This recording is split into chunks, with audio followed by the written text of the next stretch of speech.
we go. I'm just finishing up putting a little clear gel and white kind of up here on the top. I might even go over that first mountain. So look at the sky and kind of that first mountain that's covered with the clear gel and white. We're gonna do, well, as you can see by the sketch, kind of a nice, little slightly different mountain range, a lot of cliffs, a little bit of mist, should be interesting. And not necessarily blue sky, but a little bit of a blue sky. We'll see how it goes. We'll see. Something like this. I'm gonna leave kind of an open spot here where it's just white, and I'll put probably some more white paint, although there is clear gel and white there already. Now, before we go too far, let's take a look at the paintings that you guys did of the last one. And if you're not sharing them with me, you should definitely start doing that. Do your version, share it with me. I'd love to see it, see what you're doing. And everybody else gets a chance to see it. It's just kind of fun. It's all just kind of fun. So now I'm going to use just a very light gray. There's the color right there. It almost looks white. Very light gray. And we'll be building several layers in the sky, kind of going from the light gray to a darker gray. May do a little bit of highlighting, just enough to kind of, I don't know, add a little something to the edge of the clouds. We might not even need to. Now I've got several gray colors mixed up here. I just took a couple seconds and did that. Each one a little darker than the other. So we'll continue now working on layers of clouds, kind of going from light to dark. And, you know, I mean, it's extremely basic and simple. I mean, you know, but I think it's effective for what it is. There, that totally works. I'm just very carefully and very lightly grabbing this paint up here, which I did add a little more white to this area, so I had something to pull, and I'm gonna pull it and create these sun streaks. There is no yellow in the sky at all. This is just white. I don't know if it's gonna look yellow just to your eyes, because you might think, well, it should be yellow. I don't know if there will be any kind of an illusion like that, but this is just white paint, pure white, no blue and white, just white. So I'm gonna take the 3/4 brush, actually a very similar color to the clouds, maybe a little more blue in it. There. Just a little bit of a mountain. I'm actually gonna make the mountain smaller than I planned. There we go. I have it come across on this side. Just a tiniest bit darker, just enough to, there it is, separate it.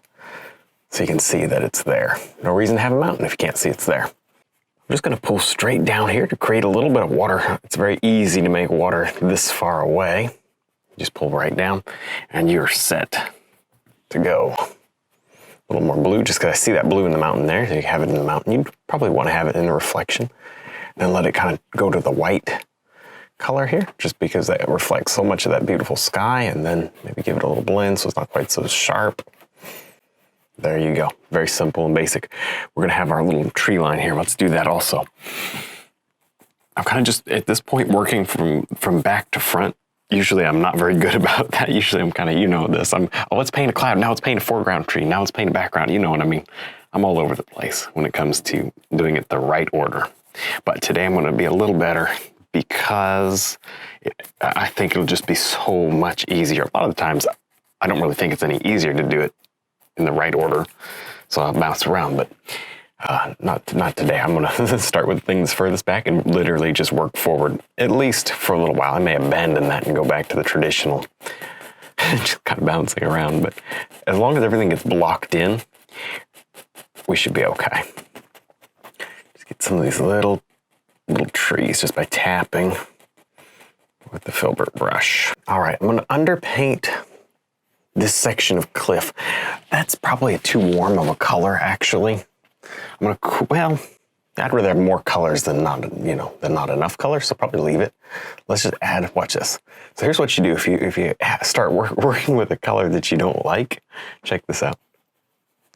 Put it in. Like, I don't like this color. I'm going to put it everywhere. How's that? How is that? How many of you guys would do that? We'll see whether or not it works out. Maybe I won't be doing it again. But I figure, okay, now, like I said, it's too warm. It's way too warm for the background. But maybe now I'll put in a little cooler color. But I'll leave some of that warmth still showing through. What does that do for me? It adds a little variety. When you paint with subtle tones, you'll notice that it's easy to kind of come up with a color that's just a little bit not quite what you want. So you just work with it, you know, it's okay. That's normal and natural. You're not doing anything wrong, you know. Just continue with it. You'll eventually get to just the color that you want. If you stick with it, color mixing is not hard. It just takes a little practice so you kind of get the feel for it. That's all it is. So I'm going to do, I've changed the round brushes. I think it's actually faster for painting these trees. This is the detail round brush. I like the filbert brush, don't get me wrong, for doing this sort of thing, but I do think the little detail round brush is faster for doing this many trees, because then you don't have to, because it's smaller, I can move it faster without getting a larger effect than I want. If I take this big filbert brush and I start moving it fast, all of a sudden my effects are going to become that large. See that? And I don't need evergreen trees that big. So hopefully that illustrates the point. Now here's some purpley ones. Varying the color is pretty important. Now I'll begin to work up into my mountain range here. Down here I don't care so much because that's actually going to be some larger trees and some misty pockets. We're going to be, you've already seen the thumbnail, but we're going to be doing just a ton of different layers in this painting, and I think you're going to enjoy it. A lot of layers to create that depth. Oh, there's going to be a lot of depth in this one today. So now I've got a little bit of a grayed down purple. I don't want anything too intense just yet. And I'm going to begin to sprinkle on shadows to this little mountain range here. It's actually mostly shadows. A big shadow there. Shadows there. Good. This will be the perfect spot for the 1/4 inch flat brush, which if you don't have one, I recommend that you get one. At least try one out, because this is one of my favorites. It works so good for so many things. Nice and soft, so it layers paint pretty well. Oh yeah, good size that matches. It's always nice when your brush matches, what you're doing. Now we can kind of put some more trees and layers over this also. It's starting to look like, now these I don't like here, so I'm actually going to just smush them in. Like I said, I didn't like those from earlier. I'm going to smush them in. Oh, there we go. Now we're going to continue to bring our trees over this layer after layer of these trees. And I think that's going to work out nicely. Creating these little ridge lines using the trees to draw. See how you use the trees to draw out the shape of the ridge line. So now I'm working at just creating some cliff highlights and details. Just the side of the brush here. A light tan color, nothing really special going on with the color. Actually, nothing special at all, really. With this, it's just a matter of slowly building up the highlight. There is no one and done with this particular step. It's just a lot of little tiny strokes. Because if you go in here and you get the strokes too large, which is kind of the theme of today's painting, you can't go in and get the strokes too large, because it'll blow this whole thing out of proportion. And it'll look like this is way too close and it's not going to work. I'll just continue to make these little touches of color and light. Stand back, squint your eyes. That is a tip for you. Squint your eyes when you do this. That will help you see the contour. And because with your eyes wide open, all you see are just like brush strokes. With your eyes squinted, it kind of helps you to almost be as though you were painting from 10 feet away. It's blurry. And I'm going to mix up just a little bit of blue and white. Just a little blue and white. And detail round brush. I'm going to go back here to this mountain. Just not so much here. This is just going to be kind of in the hazy area. But right back here, maybe just a little. Just a little. Bit of snow that you can kind of see, Maybe even a little more blue in it. Like shadow snow or something, like a little glacier back there. That'd be nice. Just like that. Okay. Yeah, that looks good. It just sort of sets off that mountain. It needed a little something. Keep your strokes very small. If you put it on thick, like a big thick stroke, come back and mush it in a little. What we'll do is we will add in our trees now on top of this, very small. And it's good, actually, that we did these trees here first and we're doing these trees second. Why is that good? I think it's good because hold on, I'm concentrating on my color. I think it's good because I can gauge my size on them. I know that I want them just so tiny like this. Very subtle, very not noticeable. Very much kind of the color of the mountain. Just barely there. Now I'm going to begin to paint in some larger trees. That the hair too dark. Let me lighten that up just a little. A little too dark. Okay. Sometimes you don't know how much it's going to mix with what's down on the canvas. So now I could wipe this off with a shop towel, and I certainly would do that if it was mixing. It's really not mixing enough to worry about it. But if for some reason it does get slippery, I'll stop and I'll just dab it with a shop towel. Don't get carried away. Don't ruin these beautiful little highlights that we've got going. If you can help it, if you do, put them back in. It's just that easy, really, actually. Just that easy. Yeah, there you go. Detail after detail, working it up slowly, layer by layer, so you get what you want. Remember, these are big, cliffs right up in here, or right here, actually. This is actually going to be trees down here. So just kind of keep that in mind.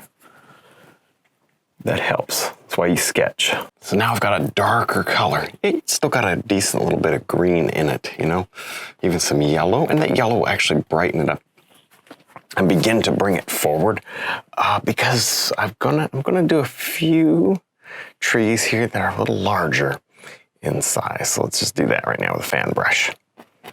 It's still very dark, There we go, even a little blue. Just begin to work on a few trees.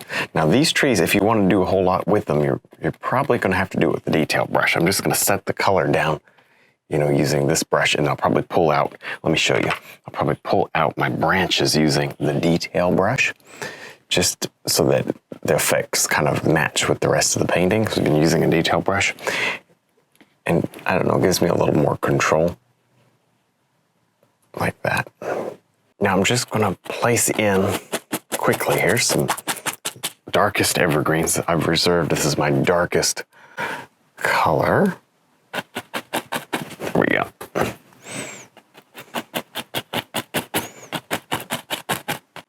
Yeah, that looks good. And obviously I'm not gonna just leave them like this. Those look kind of, well, they're not the same as the others. The placement's good. I'm gonna take my detail brush and I'll just pull out a few little things. And, you've been watching me paint trees now, just about every single step, so I won't really, we won't do much with this. I'm just going to get them in as quick as I possibly can. Now, as you can see, I've had a shop towel up here absorbing the wet oil paint out of those trees so that they're fairly dry. This doesn't make them dry as though, like, the painting was dry itself. What this does, it just soaks the oil out so that the paint is more stiff, and you can work with it. So let's let that sit for a minute. Let's do some rock action. I got a little red, kind of that's a little too much red. Just a nice rock color, there you go, just a rock color, the tan color, whatever. I'm gonna underpaint, just like I would typically for a rock, which is I underpaint with the highlight and the shadow intact. And then you highlight over the highlight side, and you can add more details in the shadows, but that way, at least you have everything done. Like, you know what I mean? Like, if you don't do anything, you can still see the shape. So here, you'll notice. If you've never painted, if you painted with me, you know what I'm talking about. But, see how this is just my underpainting. And I'm going to underpaint the shadow and highlight sides differently, separately. See that versus just doing the whole thing in one solid color, because then you're starting kind of from square one, trying to pick out the little highlights and shadows. And this way they're already intact.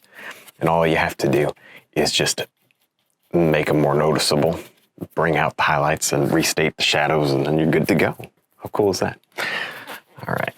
Now finally, after all this time, we're going to be painting in some highlights on our trees. There we go. Remember, there's very little paint. We absorbed most of the oil, so this is very dry. And you can put a little more highlight on that as you go, even with the detail brush, and pop that out, which is nice. That's really good. We'll continue in that fashion all the way through. This is where things start to take shape. Really gonna punch the light. And here's my color. It's it's very on the white side, not so much on the yellow side. Why am I doing that? Because I got no yellow in the sky. I got no sunlight like that, And I think just in keeping with the theme of the painting, having more of a white sparkling highlight versus like a yellowy sparkling highlight would be good. So that's just exactly how we're going to do it. Again, this works because I spent the time absorbing all that loose paint on top. If you find it kind of starting to become muddy, you can actually do that whole technique again before you do these details. Now, if you do that after these details, more than likely you'll smudge them or they'll become kind of dull. But I like to just, and you'll notice how I do this, I glop it up thick. And if you really can't get it to stick, maybe just use a liner brush. Just thin it down and use a liner brush to do these little dots. That'd be pretty easy. So now I'm brushing in the dark shadows. I'm going to use the shadows to create here a little bit more form to these rocks.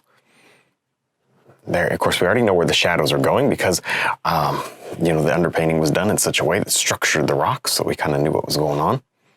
Well, there you go, just putting on a little dark. So I've got a light tan color right here that'll work on a very old fan brush. This is not a new one, and it's better that it's not. And I'm going to just begin to push in here a few clumps of grass, nothing too excessive. I think that'll just be distracting. You'll see my rocks are not all that bright. I mean, they're a little highlight, and it's not that bright. I think that's great, just given what we need for this today. You could do it with a brand new fan brush. It'll work out fine. I just, you know, if you've got an old one, use the old one. I don't usually throw out my brushes unless they become like rock hard for some reason, which they shouldn't if you clean them out well. I don't throw them away. Look how battered up, and that's just all torn up. The middle there is like lumpy. Oh, it's well used. And I'm still able to get some great effects with it. So that's just a thought. You know, and then keep a nice new one if you need something. If you need to do something more precise, then you use the new one. If you need to do something where you'll benefit from this texture, then you grab this one. That's true for any brush. Now I'm going to paint in our last large tree. Well, maybe not. Maybe we'll do one more large tree right about there. But I'm just going to dabble on the paint with the filbert brush. I'm going to use this as my second palette.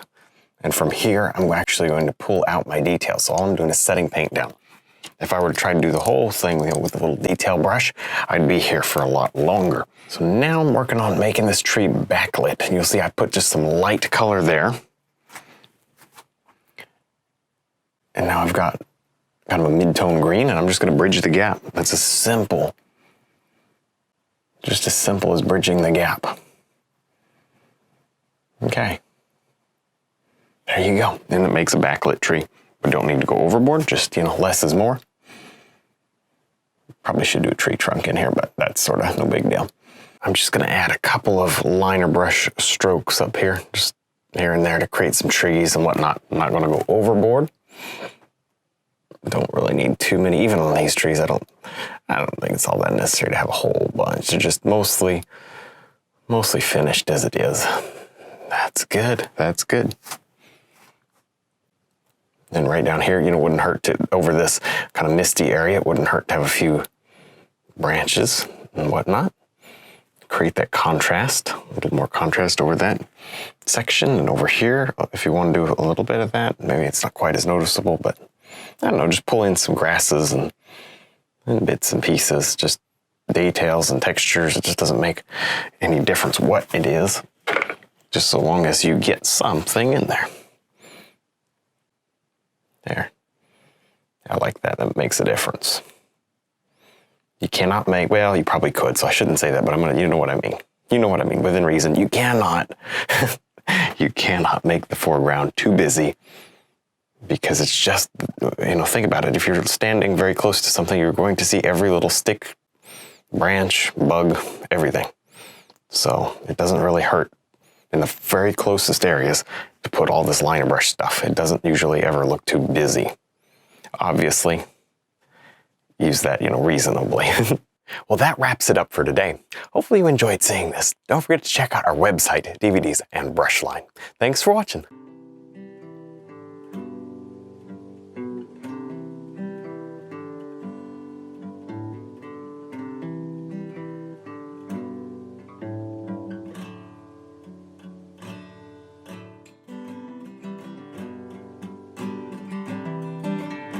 Well, hopefully you enjoyed this video. Remember to subscribe if you're not already, and click the like button. It helps me out a lot. Stick around, watch a couple more videos, and stay inspired.